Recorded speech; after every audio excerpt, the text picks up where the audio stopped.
जैन साथियों, मैं आज सीटेट पेपर 2 का सोशल साइंस का एक बहुत ही इंपॉर्टेंट टॉपिक कब कहाँ और कैसे जो पिछले कुछ वर्षों में क्वेश्चन जिससे कि पूछा गया है उसका कुछ क्वेश्चंस लेके आया हूँ और ये आपका जो आगामी दिसंबर 2021 का एग्जाम है इसमें बहुत हेल्प करेगा।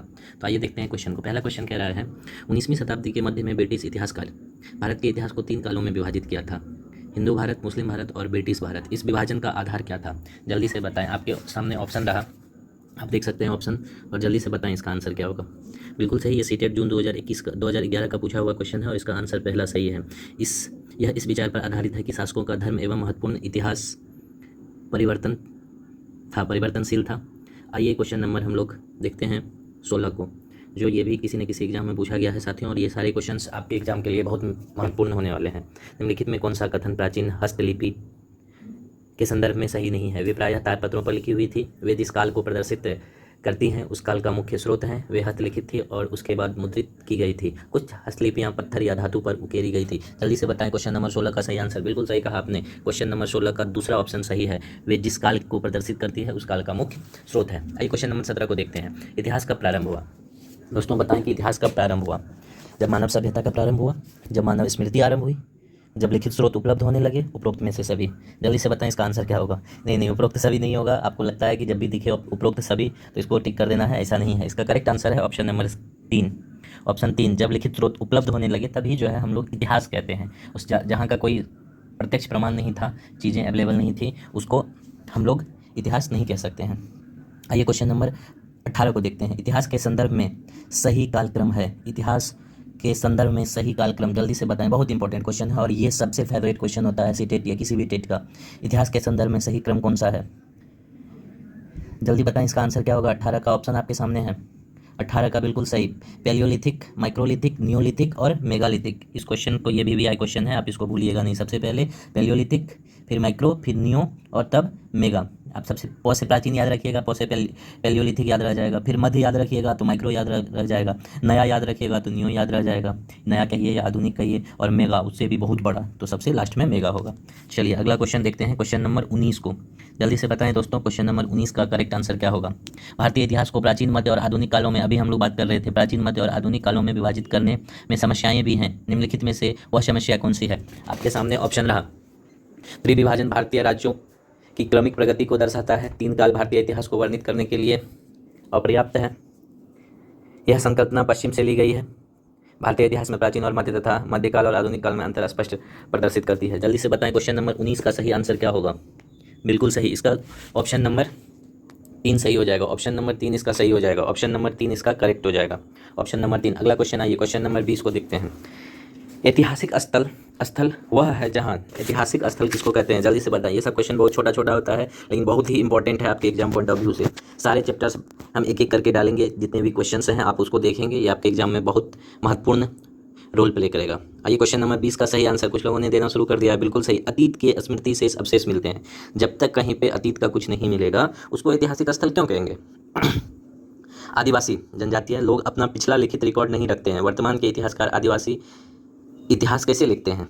जल्दी से बताएं। जब आदिवासियों का कोई लिखित प्रमाण ही नहीं है तो फिर इतिहासकार आदिवासी इतिहास को कैसे लिखते हैं? और ये देख सकते हैं कि सीटेट जनवरी 2012 का पूछा हुआ क्वेश्चन है। 21 का आंसर जल्दी से बताएं। बिल्कुल, वाचिक परंपराओं का प्रयोग करके। इसमें वाचिक मतलब बोलचाल वाले परंपराओं का जो प्रयोग होता है उसके आधार पर। कॉमन एरा क्या है? क्वेश्चन नंबर 22 बहुत इंपॉर्टेंट क्वेश्चन है ये, पेपर 2 खास करके सोशल साइंस का ये क्वेश्चन है और बहुत इंपॉर्टेंट क्वेश्चन है। एग्जाम ऑनलाइन हो ऑफलाइन हो डजेंट मैटर, आपके लिए ये बहुत इंपॉर्टेंट क्वेश्चन तो यही रहने वाला है ना, मोड ऑफ एग्जामिनेशन बदलेगा। कॉमन एरा क्या है? जल्दी से बताएं इसका सही आंसर क्या होगा। ऐतिहासिक घटनाओं का अध्ययन करने का नया एरा को कॉमन एरा कहते हैं। ऑप्शन नंबर 3 इसका सही हो जाएगा। अगला क्वेश्चन देखिए, क्वेश्चन नंबर 23 को। क्वेश्चन नंबर दोस्तों 23 को देखिए जल्दी से। क्वेश्चन नंबर 23 क्या कर रहा है? जल्दी से पढ़े। क्वेश्चन नंबर 23 दिख रहा होगा आपके स्क्रीन पे। क्वेश्चन नंबर 23, निम्नलिखित में कौन सा पुरापाषाण स्थल है? निम्नलिखित में से कौन सा पुरापाषाण स्थल है? भीमबेटका, बुर्जहोम, इमामगांव या हल्लूर? जल्दी से बताएं क्वेश्चन नंबर 23 का बिल्कुल करेक्ट आंसर भीमबेटका। बहुत इंपॉर्टेंट क्वेश्चन है, कौन सा पुरापाषाण स्थल है? भीमबेटका।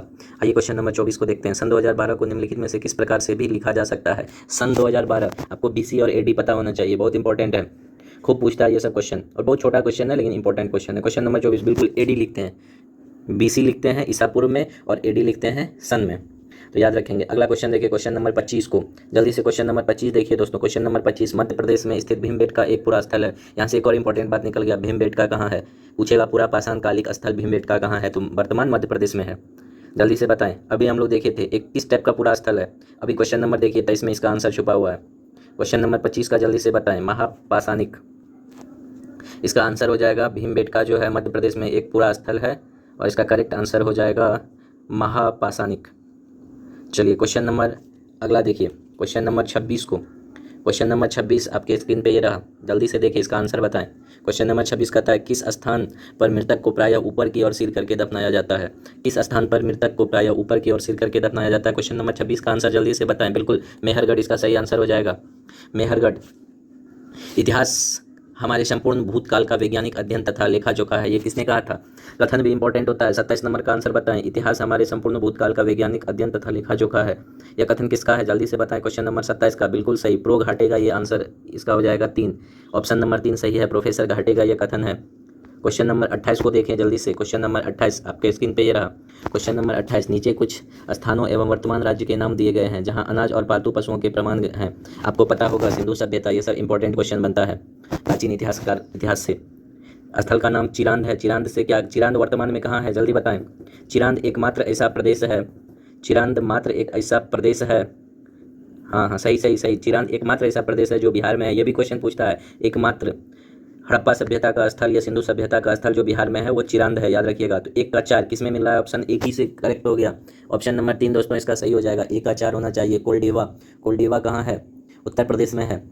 बुर्ज होम पूछे सीका वन हो जाएगा, कश्मीर में है। और हल्लूर कहाँ है, आंध्र प्रदेश में है। नाम ही लग रहा है साउथ का कोई जगह होगा। चिरांद याद रखिएगा, ये भी अलग से भी क्वेश्चन बनता है। क्वेश्चन नंबर 29 को देखिए। क्वेश्चन नंबर 29 क्या कह रहा है, मनुष्य।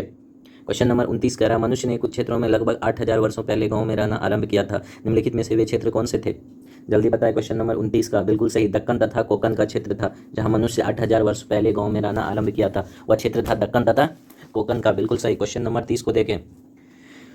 क्वेश्चन नंबर 30 आपके स्क्रीन पे रहा। क्वेश्चन नंबर 30, निम्नलिखित में से कौन सा आखेटक खाद्य संग्राहक के एक स्थान से दूसरे स्थान की ओर घूमते रहने का कारण नहीं था। निम्नलिखित में से कौन सा आखेटक खाद्य संग्राहक के, खाद्य जो संग्राहक थे यानी मनुष्य ही अगर थे तो ये एक स्थान से दूसरे स्थान तक घूमते रहते थे, उसका क्या कारण क्या नहीं था, इस पर आप फोकस कीजिएगा। कभी कभी क्या था उसको हम लोग टिक कर देते हैं और गलती करके आ जाते हैं। यार क्या नहीं था, जल्दी से बताएं इसका करेक्ट आंसर। बिल्कुल उन जानवरों का पीछा करना जिसका वे शिकार करते थे। 31 नंबर क्वेश्चन को देखिए, मानव इतिहास में, जल्दी से क्वेश्चन नंबर 31 को देखिए। मानव इतिहास में कौन सा कालीय युग सबसे लंबा है, सबसे लंबा, बहुत इंपॉर्टेंट काल, कौन सा काल सबसे लंबा है मानव इतिहास का, बिल्कुल सही, पूरा पाषाण काल सबसे लंबा काल है। पूरा पाषाण, महापाषाण, मध्य पाषाण और नवपाषाण, तो इसका सबसे लंबा काल जो था वो पूरा पाषाण काल था, बिल्कुल सही आपने बताया। क्वेश्चन नंबर 32 को देखें। क्वेश्चन नंबर 32 दोस्तों ये रहा आपके सामने। डैश में प्राचीन सेल चित्रकला मिलती है, प्राचीन सेल चित्रकला, बहुत इंपॉर्टेंट क्वेश्चन आप देख सकते हैं, सीटेट 2014 का पूछा हुआ क्वेश्चन है। 32 का आंसर मध्य प्रदेश तथा उत्तर प्रदेश, इसका सही आंसर हो जाएगा। प्राचीन सेल चित्रकला मध्य प्रदेश तथा उत्तर प्रदेश में मिलता है। ये क्वेश्चन नंबर 33 को देखते हैं। क्वेश्चन नंबर 33 को देखिए। क्वेश्चन नंबर 33 आपके सामने रहा। क्वेश्चन नंबर 33 क्या कर रहा है, पांडु लिपियों और अभिलेखों पर निम्नलिखित 2 कथनों 1 और 2 पर विचार कीजिए और सही उत्तर का चयन कीजिए। पांडु लिपियां प्रायः ताड़पत्रों अथवा भोज नामक वृक्ष की छाल से, जिसको भोजपत्र भी हम लोग क्या देते हैं, तरीके से तैयार भोजपत्र पर लिखी जाती थी। आगे क्या ही दिया है, अभिलेख, फिर इसका 2 देखिए, अभिलेख पत्थर तथा धातु जैसी अपेक्षाकृत कठोर सतहों पर उत्कीर्ण किए जाते थे। जल्दी से बताएं 33 का सही आंसर। दोनों सही है, पांडुलिपि जो है तार या भोजपत्र पर लिखा जाता था और पत्थर जैसे धातु पर जो है उकेड़ा जाता था, सही है। इसका ऑप्शन नंबर 1 सही है, मतलब दोनों कथन सही है। आइए क्वेश्चन नंबर 34 को देखते हैं। क्वेश्चन नंबर 34, सीटेट जो भी 2021 में देना चाहते हैं निश्चित तौर पे इस वीडियो को देखें, पूरा देखें, अंत तक देखें, सभी क्वेश्चन पे फोकस करें, साथ ही लाइक और शेयर भी करें। 34 नंबर देखिए, अभिलेखागार वह स्थान है जहां, अभिलेखागार वह स्थान है जहां, बताएं अभिलेखागार किसको कहते हैं। 34 का बिल्कुल सही, ऐतिहासिक पांडुलिपियां तथा दस्तावेजों को रखा जाता है, उसी को तो अभिलेखागार कहते हैं जहां पांडुलिपि और दस्तावेज रखा जाएगा। गार लगा है तो कोई ना कोई प्लेस ही होगा, एकदम सही गेस किया आपने। आइए क्वेश्चन नंबर 35 को देखते हैं। क्वेश्चन नंबर 35 क्या कह रहा है। क्वेश्चन नंबर 35 है, आप ऐतिहासिक कल्पना पर प्रश्न क्यों पूछेंगे, निम्नलिखित में से सबसे उचित विकल्प को चुनिए। आप ऐतिहासिक कल्पना पर प्रश्न क्यों पूछेंगे, इसमें से क्या सही होगा। यह वर्तमान की अतीत के साथ तुलना करने को प्रोत्साहित करता है, यह स्रोतों को पहचानने में शिक्षार्थियों को योग्यता को मूल्यांकित करता है, यह तिथि तथा घटनाओं को याद रखने का रोचक तरीका है, यह दर्शाता है कि इतिहासकार इतिहास में अपनी कल्पना के साथ कैसे अंतरों को पूरा करता है। जल्दी से बताएं 35 का सही आंसर क्या होगा। बिल्कुल सही, इसका ऑप्शन नंबर 1 सही है, यह वर्तमान तथा अतीत के साथ क्यों क्योंकि अगर हम लोग प्रश्न नहीं पूछेंगे तो हमारा वर्तमान और अतीत से संबंध क्या है ये नहीं पता चलेगा। तो 35 का 1 हो जाएगा। 36 नंबर क्वेश्चन को देखिए, इतिहास 36 नंबर, ये रहा क्वेश्चन 36। इतिहास आपके लिए सहायक हुआ वर्तमान का कैसे विकास हुआ यह समझने में, हमारे भौतिक और सामाजिक विश्व की गतिविधि को समझने में, अतीत की वर्तमान से तुलना करने में। जल्दी से बताएं, सभी सही है। वर्तमान का विकास कैसे हुआ ये इतिहास से पता चलेगा, भौतिक और सामाजिक विश्व की गतिविधि को भी इतिहास से समझ सकते हैं और अतीत को वर्तमान से तुलना कर सकते हैं। तो ऑप्शन नंबर 1 सही था। तो ये था कुछ क्वेश्चंस जो इंपॉर्टेंट था, कब कैसे और कहाँ से। फिर अगला वीडियो में हम लोग नए टॉपिक के साथ मिलते हैं। धन्यवाद, जय हिंद।